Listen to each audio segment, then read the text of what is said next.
공산주의냐 자유민주주의냐 중요할 수도 있지만 전혀 중요하지 않을 수도 있다는 생각이 드는 거예요. 왜냐하면 만약에 우리가 이 자유민주주의 시대를 살고 있어요.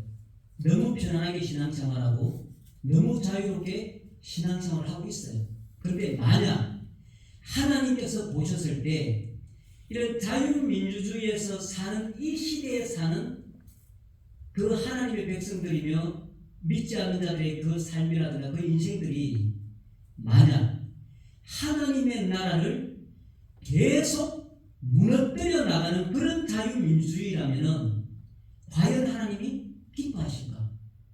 근데 북한처럼 공산주의라는 그런 사회주의 속에서 살고 있는데 왜 그럼 하나님은 아직까지도 그곳에도 기독교인들이 있고 예수 그리스도를 위해서 생명을 내놓는 사람들이 있는데 왜 그럼 거기에는 아직도 공산주의야? 왜 거기는 하나님께서 자유를 안 주시는 거야? 라고 말할 수 있지만 또 반대로 하나님의 시각에서 하나님의 관점에서 봤을 때 오히려 자유민주주의가 돼서 하나님의 나라가 무너지는 것보다 오히려 북한 그 사회주의 공산주의에서 누군가 믿음 때문에 생명을 놓는 그런 진짜 믿음의 사람들이 있다면 오히려 하나님은 그걸 더 기뻐하시지 않을까? 그런 생각도 드는 거예요. 그러면 결론적으로 하나님의 시각으로 봤을 때 하나님의 관심은 오직 하나님의 나라에 있단 말이에요. 오늘 볼 말씀이 사도행전 1장 6절에서 8절까지 말씀이지만 그 1장 그 3절에도 보면 예수님이 부활하시고 나서 40일 동안 말씀을 하긴 하셨어요. 그런데 예수님이 하신 그 말씀이 그 부활하고 난 다음에 40일 동안 하신 말씀이 하나님 나라의 일이었어요. 하나님 나라의 일. 로마의 통치를 받느냐 안 받느냐 그 차원이 아니라 예수님이 부활하시고 난 후에도 말씀하신 것이 하나님 나라의 일밖에 말씀을 안 하셨다는 거예요. 그러면 우리나라 상황도 똑같이 거기에 대해서 대입을 해보면 어떻게 결론 내릴 수 있느냐? 지금 이 시대에 자유롭게 신앙생활하고 자유민주주의라는 그 틀 안에서 너무 편안하게 신앙생활을 하고 있는 이 시대가 점차 하나님의 나라를 무너뜨리는 그런 시대라면 하나님께서는 공산주의라는 그 문을 우리 대한민국 앞에 얼마든지 열어두실 수도 있다. 그게 저는 하나님의 관점으로 보는 거예요. 그러면 오히려 그 사회주의 문을 열고 공산주의 문을 열어서 정말 이 땅의 그리스도인들이 아니면 믿지 않았던 사람들이라 할지라도 정말 오히려 하나님 앞에 두 손 들고 무릎 꿇을 수 있는 하나님의 나라를 회복하는 길이라면 얼마든지 하나님은 이 땅에 사회주의가 됐든 공산주의가 됐든 그 문을 얼마든지 열어두실 수도 있다. 그게 저는 하나님의 관점이고 하나님의 보시는 눈이라고 생각합니다. 에스겔에도 나온 말처럼 그렇게 이야기한단 말이에요. 성벽이 무너졌어요. 예루살렘 성이 가히 예루살렘 성전이 있으니까 성벽이 무너졌는데 아무도 관심이 없다는 거예요. 그 성벽에 대해서. 그래서 하나님이 보시니까 하나님이 기대하신 것은 뭐냐면 누군가 한 사람이라도 그 무너진 성벽을 벽돌 한 장이라도 거기서 쌓아 올리는 그 누군가가 있기를 하나님은 원하셨다는 거예요. 그러면서 하나님은 또 찾았다는 거예요. 뭘? 그렇게 무너진 성에 그 벽돌을 한 장이라도 쌓아 올리면서 하나님의 그 진노가, 하나님의 그 심판이, 하나님의 그 멸하심이 이 성에 나타나지 않고 하나님이 그 내리시는 그 진노가 이 성 안에 일어나지 않게 해달라고 그 성을 가로막고 서서 하나님 앞에 부르짖는 사람이 없었다는 거예요. 근데 하나님이 어떻게 찾으셨느냐? 허리를 숙여가면서까지 찾았다는 거예요. 하나님이. 그런데 그런 사람이 없었다는 거예요. 이 나라도 저는 똑같은 관점이라고 생각하거든요. 그 성벽이 무너진 그 성벽에 벽돌을 한 장 쌓아 올린다는 말이 뭔 말이겠어요? 오늘날로 따지면 하나님의 그 나라, 지금 이 시대는 하나님의 나라가 무너지는 시대잖아요. 세워지는 시대가 아니라 그 하나님의 나라가 무너지는 이 시대에 정말 그 하나님의 나라 나라를 세워나가기 위해서 누군가가 이 땅에서 하나님의 그 심판이 임하지 않기를 정말 하나님 앞에 부르짖는 그 사람은 그런 사람을 하나님은 에스겔이 말한 것처럼 허리를 숙여서 하나님은 찾아보고 계신다는 거예요. 근데 만약 그런 사람이 없다면 하나님은 어떻게 하신다는 거예요? 우리가 그렇게 꿈꾸는 자유민주주의, 하나님의 그 정의와 하나님의 그 공의, 어떤 이 땅에서의 평화, 우리한테는 너무너무 큰 관심이지만 하나님은 어떻게 보면 정반대로 거기에 대해서는 관심이 하나도 없을 수 있어요. 오직 하나님의 관심은 나의 나라가 세워지느냐 무너지느냐 그거에만 관심이 있다면 어떻게 된다는 겁니까? 그게 오늘 사도행전 1장 6절에서 8절 말씀에 나와 있습니다. 같이 한번 읽어보겠습니다.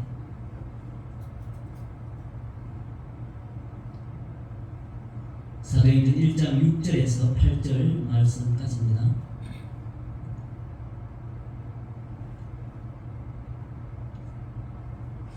그들이 모였을 때 예수께 여쭈어 이르되 주께서 이스라엘을 회복하심이 이때니까 하니 이르시되 때와 시기는 아버지께서 자기의 권한에 두셨으니 너희가 알 바 아니오. 오직 성령이 너희에게 임하시면 너희가 권능을 받고 예루살렘과 온 유대와 사마리아와 땅 끝까지 이르러 내 증인이 되리라. 아멘. 우리 6절 8절 말씀도 보면은 관심이 완전히 달라요. 자, 그들이 모였을 때 예수께 여쭈었다라고 하니 제자들이 이제 예수님한테 물어봤다는 이야기인데 이미 우리 3절에도 보면 나와 있지만 4절에도 나와 있지만 3절에서는 예수님이 부활하시고 난 후에 40일 동안 하나님 나라의 일을 말했어요. 가르치고 제자들은 배웠다는 거예요. 40일 동안 예수님이 십자가에 죽은 모습을 보고 아닌가 보네, 우리의 메시아도 아닌가, 우리가 그렇게 기다리던 메시아는 아닌가 봐, 다 낙심하고 떠났어요. 그런데 그 가운데 예수님이 부활하셨단 말이에요. 와, 이런 일이 일어날 수 없는데 그분이 부활하셨어요. 그래서 부활하셔서 40일 동안 하나님 나라의 일을 말하고 가르쳤는데도 불구하고 제자들이 예수님한테 물어보는 관심은 6절에 뭐라고 되어 있습니까? 이스라엘을 회복하심이 이때입니까? 질문이 그거였어요. 이 말은 뭐예요? 이제 예수님이 정말 메시아인 줄 알고 예루살렘 입성할 때, 나비 타고 들어올 때 호산나 호산나 하면서 그렇게 막 입성을 했는데 아무 힘도 없이 능력도 없이 십자가에 죽어버리고 나니까 우리가 기다리던 그 메시아가 아닌가 보네. 그런데 부활하고 나니까 아니야, 진짜 우리의 메시아인가 봐. 응? 정치적으로 우리를 로마에서 이제 구원해주고 정말 다윗 왕이 누렸던 그 강성한 그런 대국을 일으킬 진짜 우리의 왕이신가 봐. 다시 거기에 세상에 대한 그 이스라엘 백성들이, 육을 입고 있는 백성들의 소망과 꿈은 오직 눈에 보이는 거였어요. 이스라엘을 회복하시니 이때입니까? 진짜 당신이 이제 메시아인 것 같아요. 구약에서 말한 정말 왕으로 오시는 다윗 왕처럼 정말 그런 우리의 소원, 우리의 꿈을 이루어줄 그 메시아가 당신인 것 같아요. 그래서 이제 정말 이스라엘을 진짜 이제 회복하실 겁니까? 우리를 로마 압제에서 구원해주고 정말 이제 우리가 원하는 그런 정치적인 그런 왕으로 이제 이때가 맞습니까? 그렇게 물어보는 거예요. 자, 우리도 똑같지 않습니까? 사실은 우리가 같은 교회 안에서도 좌파 우파를 나눠서 서로 성도들끼리 싸우고 있고, 정치적으로도 마찬가지고, 그렇게 공산주의나 자유민주주의나 그렇게 막 불꽃치며 싸운단 말이에요. 그러면서 우리가 예수님한테 하는 기도가 뭔가요? 우리 그리스도인들이 그걸 기도하잖아요. 좌쪽에 있는 사람은 탄핵을 해결시켜 주십시오. 지나간 일이긴 하지만 우쪽에 있는 사람은 탄핵 안 되게 해주십시오. 그렇게 기도를 하고, 어느 한쪽에서는 그리스도인이냐 아니냐를 떠나서 한쪽에서는 차별금지법을 그걸 좋은 일입니다. 동성애는 인권을 위한 거기 때문에 좋은 겁니다. 인정해줘야지요. 어느 한쪽에서는 예수를 믿으면 어떻고 부처를 믿으면 어떻고 마니아를 믿으면 어떻고 뭘 믿으면 어떻습니까? 어차피 그 길로 다 가면은 맨 꼭대기에 하나님이 있을 텐데 그거 무슨 그게 그렇게 중요합니까? 착하게 살면 되지요. 악하게 살지 않아 남을 도와주면서 살면 되지요. 그렇게 하면 끝에 가면 다 하나님이 있는 거 아닙니까? 그렇게 이야기하고 있단 말이에요. 그러면서 하나님 앞에 하는 기도가 뭡니까? 하나님 정말 이 자유민주주의 지키게 해주시고 공산주의 되지 않게 하여 주시고 사회주의로 되지 않게 해주시고 정말 이 나라에 하나님의 공의가 세워지게 해달라고 그런 기도도 하지만 결국 뭡니까? 오늘 제자들이 예수님한테 하는 이야기하고 똑같아요. 이스라엘을 회복하심이 이때입니까처럼 우리도 하나님 앞에 하는 기도가 전부 우리가 원하는 방식, 우리가 바라는 소망, 우리가 원하고 있는 그 기대심, 그것만 하나님 앞에 우리는 기도하고 있다는 거예요. 제자들이 그렇게 하나님 나라의 일을 들었어도 제자들이 원하는 것은 이스라엘의 회복이에요. 그들이 소망하는 것은 예수님의 관심하고는 상관이 없어요. 우리의 관심은 당신이 부활한 것 보니까 이제는 진짜 메시아인 것 같은데 우리를 로마에서 구원해 주실 것 맞지요? 그걸 묻는 겁니다. 이제 우리가 살아가는 날이 너무나 고통스럽고 힘들고 그 로마의 압제 안에서 사는 게 너무나 힘들고 고난스러워요. 이제 정말 당신이 메시아처럼 보이니까 이제 우리를 거기서 건져주셔서 다윗 왕 때 누렸던 그 영광된 그 나라 우리도 이제 경험하고 살 수 있는 때가 된 거죠.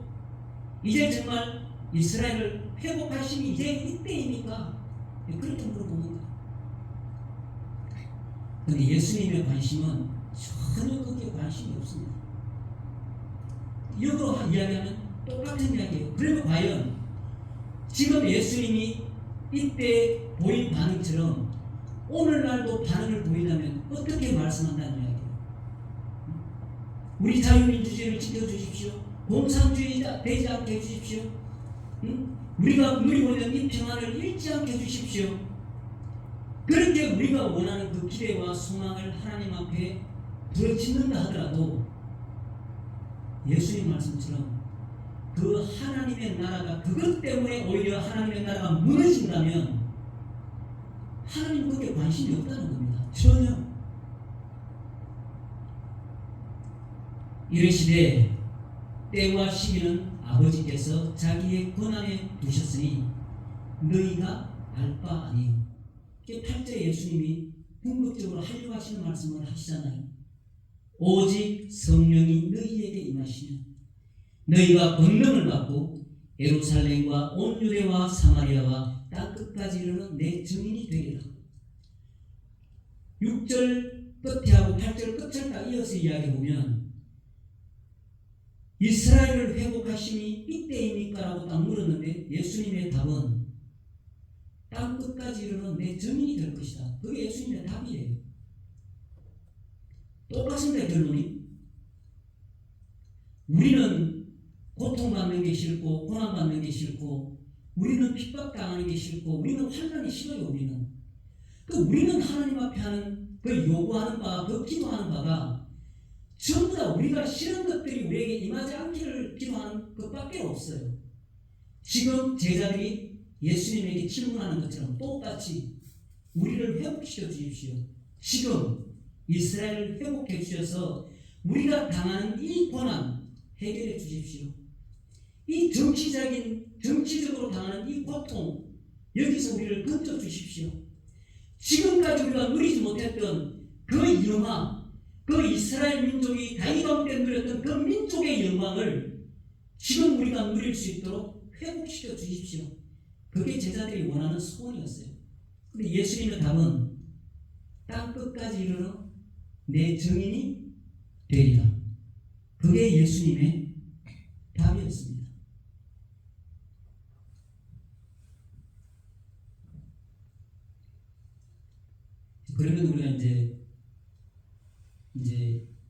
관점의 문제거든요. 내가 지금 예수님을 믿고 있고 우리가 이제 예배하고 하나님께 찬양하고 기도도 하는데 나는 과연 정말 어떤 눈으로 세상을 볼 것인가? 그게 이제 세계관이고 기독교 세계관도 있고 성경에서 말하는 이제 그런 세계관들도 다 있어요. 그러면 오늘 이 시대를 사는 우리가 과연 어떤 시각으로 이 세상을 바라볼 것인가요? 그것을 오늘 제자들처럼 나의 눈으로 세상을 볼 것인가? 아니면 하나님, 우리 예수님의 눈으로 이 세상을 볼 것인가? 딱 그 두 가지밖에 없어요. 그 관점은. 근데 우리 예수님은 우리에게 요구하시는 것이 너희들의 관점으로, 너희들의 눈으로 세상을 보지 말라는 거예요. 그게 결국은 7절 말씀이거든. 너희가 알 바 아니다. 마지막 때가 언제일지 그런 이스라엘을 회복하는 것과 안 하는 것 거기에 관심 두지 마라. 그거 중요한 거 아니다. 그건 너희가 알 바가 아니다. 오직 성령이 너희에게 마시면 너희가 내 증인이 될 것이다. 이게 내 관심이지 그런 거에 대한 관심 가지지 말라는 게 예수님의 말이거든요. 그럼 결국 이 하나님의 나라는 그럼 어디에서 그 힘이 나오냐는 거예요. 하나님 나라의 이 확장이라는 그 원동력은 어떤 인간이 가지고 있는 그런 조직력이나 어떤 군사력이나 어떤 정치력이 아니라 성령의 권능으로만 하나님 나라는 세워진다는 거예요. 오직 성령으로만. 사람의 힘과 능력이 아닌 오직 성령의 능력, 성령의 권능으로만 하나님의 나라는 세워진다. 그것을 말씀하시는 거고, 그 다음에 그럼 어떤 방법으로 하나님의 나라가 세워집니까? 그렇게 묻는다면은 예수님의 죽음과 부활을 전파하는 정인들, 예수 그리스도의 정인들에 의해서 하나님의 나라는 세워진다라고 말을 하는 거고, 그 다음에 그 범위는 어디까지입니까? 라고 물으면 예루살렘에서 땅 끝까지. 그러니까 내가 서 있는 곳에서부터, 그리고 내가 서 있는 곳이긴 하지만 나로부터 시작한다는 거예요. 내 안에 예수 그리스도께서 내 안에 주인으로 왕으로 와 계시기 때문에 나로부터 시작해서 땅 끝까지가 하나님 나라의 그 범위라는 거예요. 자, 제자들은 이스라엘의 정치적 해방을 소망했습니다. 그렇지만 예수님은 온 세상의 영적 해방을 말씀하셨습니다. 하나님의 나라는 영토의 개념이 아니라 통치의 개념을 선포하셨어요. 복음이 전파되는 곳마다 하나님의 통치가 임하고 그 일을 감당하는 주역은 성령 받은 정인들이라는 것이 예수님의 말씀입니다. 그러니까 우리 예수님의 관심은 그 하나님의 나라, 통치에 관심이 있으신 거예요.